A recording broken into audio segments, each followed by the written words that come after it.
Dahil wala akong kalamansi, ito lang muna. Tapos, bawang. Maraming bawang. Paminta. Magaling din. Toyo ko, kunti lang nagamit. Kaya 30 minutes lang. Saka natin lutuin. Yan. Babad natin ng 30 minutes. Tapos sibuyas. Napakaraming sibuyas. Dahil marami tayong sibuyas, damihan natin ng paglagay. Iprito na natin muna yung ano.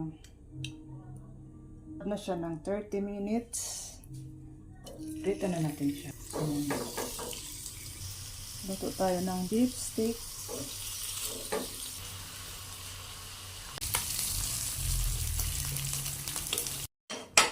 Gisa na natin yung bawang. Ayan na natin yung karne. Yung pinirito natin beef. Kunti lang yan guys. Ako lang naman kasi kain. Yung pinagbabaran niya. Lagyan na natin.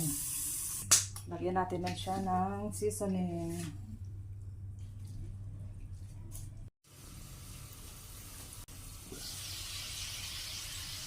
Paluto na siya guys. Daming sibuyas. Mas maganda.